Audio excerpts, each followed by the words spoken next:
In this video, I want to share how much money I spend in a month living in China. The city I lived in was Guangzhou, and in case you don't know, then China categorizes all of their bigger cities into different tiers. The higher the tier, the more expensive the city, and Guangzhou, where I lived, has the highest tier. And the difference in cost of living can be quite significant between lower tier and higher tier cities.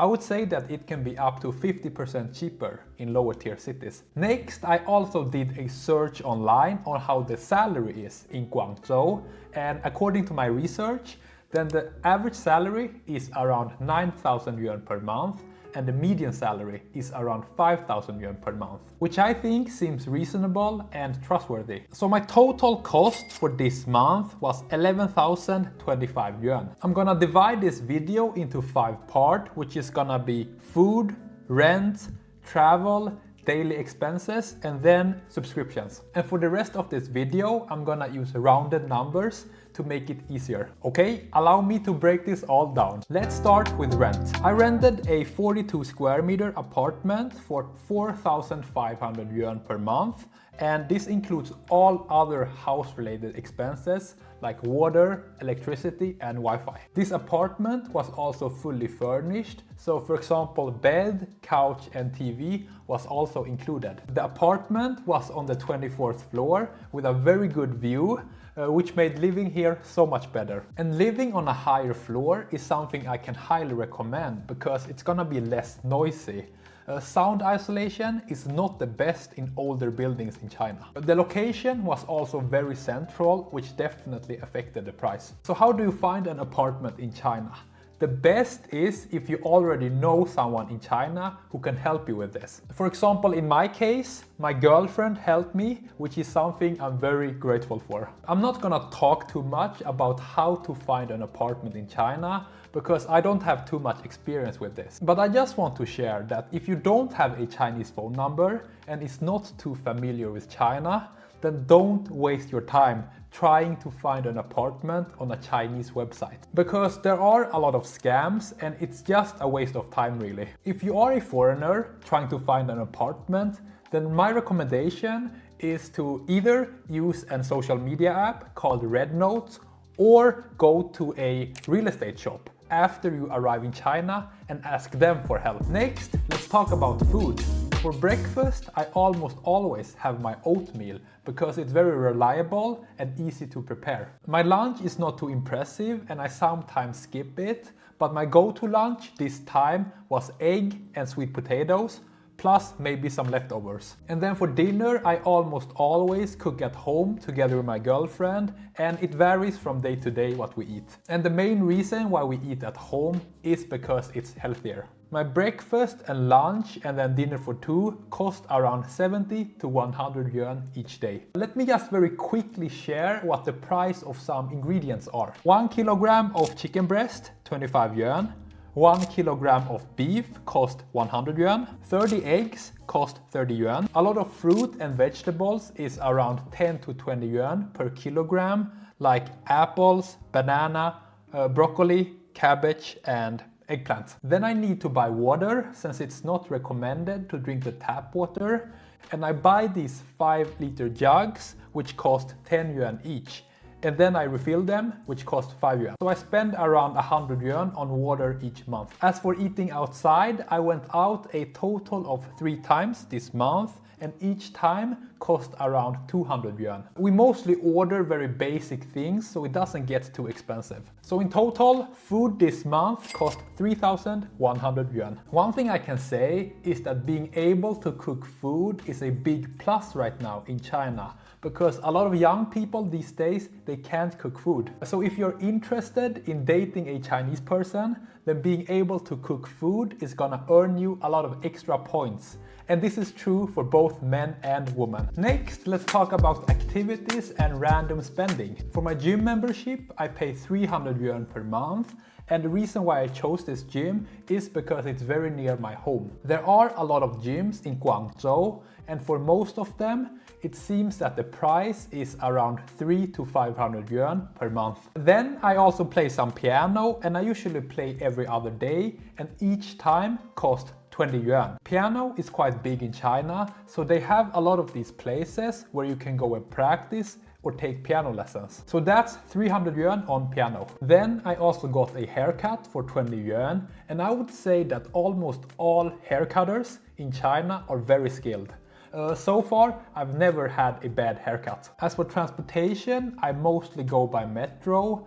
A single ride costs 2 to 5 yuan, so in total I spend around 100 yuan each month on metro. In China, they also have a lot of these rental bikes, and a monthly card costs 20 yuan, and this allows me to bike as much as I want on the light blue Alipay bikes. You buy the card in the Alipay app, and the bikes are, according to my standards, very good.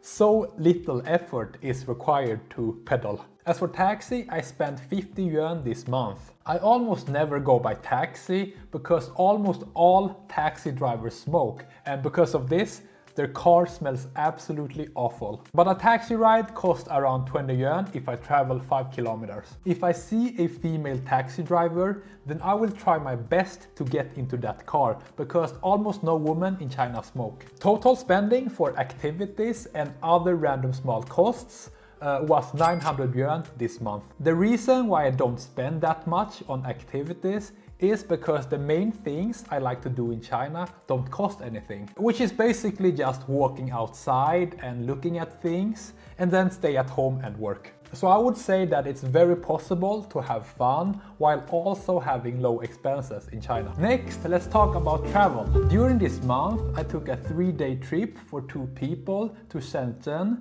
which cost around 2,000 yuan. The 2 things worth mentioning is number 1, the ticket price for the high-speed train, and the price seems to be 100 yuan per hour. And what I mean here is that if the train ride takes 1 hour, then it's gonna cost around 100 yuan, or if it takes 2 hours, then it's gonna cost around 200 yuan. I buy the train tickets on trip.com, and in China, it's only possible to buy train tickets 2 weeks in advance. The second thing worth talking about is hotel prices. Here I paid 400 yuan per night, and the standard price seems to be around 300 to 400 yuan per night for a 4-star hotel. Sometimes you can also find 5-star hotels around this price range, but for me, who is a very humble person, the 4 stars is enough. And also, in case you wonder, then my favorite hotel chain in China is called Atour. And the reason for this is because they use the same bed everywhere, and also their pillow is very comfortable. It's not one of those pillows where the head sinks down. The website I use for booking hotels is also trip.com. Also, I want to say that I'm never gonna use booking.com again because their prices are always a lot higher. At least for me, trip.com is the way to go. Last topic is subscriptions. First, for my phone and mobile data, I buy an eSIM card from an app called Airlo. I spend $10 and then I get 3 gigabytes per month. And this is something I can highly recommend when traveling because it's very easy to set up and then it will automatically activate when you arrive. Since it is China, I also need a VPN to access, for example, Google or YouTube, and the one I use is called Astril VPN. I've tried a couple of more famous VPNs like ExpressVPN and NordVPN, but they did not work for me. As for other apps, I have Spotify and YouTube Premium, which each cost $15 per month. In total, this is $60 per month for subscriptions. So if we add all this together, then I spent around 11,000 yuan this month. As you can see, it is, in my opinion, quite affordable compared to many Western cities. The last big expense is that I also need to pay for my home in Sweden, which is where I am right now, and that price is $1,300. So the actual total cost for this month was around $2,800. In case you wonder, then my net income as a software developer in Sweden is around $3,200 per month. So during this month, I was more or less unfortunately living paycheck to paycheck. I want to end this video by sharing what I think is needed to live a high quality life in China. And I think it's more or less the same everywhere, no matter where you live. And that is to have control of your time and energy, because only then are you gonna be able to do the things you like and the things that are important to you. Because at least for me, Part of a happy life is not having to do the things I don't like or that I don't think are important. With that said, the first thing is to, of course, have an income. So how much money do you need? I think that if you can make 20,000 yuan per month, that's gonna be more than enough. And I think that you need to make this on your own and not from a 9-to-5 job, because a 9-to-5 job just requires so much time and energy. The second thing is being able to speak Chinese, because most people in China, they can't speak English. At least for me, I would not live a very high quality life in China if I couldn't speak Chinese, because I would always feel like an outsider. I would still be able to live a very good life, just not as good as it could be. I think if someone is interested in China, then they should try living there for a couple of months, just to avoid regret in the future. It's cheaper compared to many places in the West, and it's also more modern and developed, and there's just a lot of things happening over there. The only negative thing I see about China right now is that the air quality can be a bit bad on some days, and the amount of smokers, of course. Besides that, other things needed for a good life is to, of course, have a purpose, which basically is having things to do, good health, and then good relationships. But I'm not gonna go into any one of those in this video. That's gonna be the video. Thank you so much for watching all the way to the end, and I wish you a great day.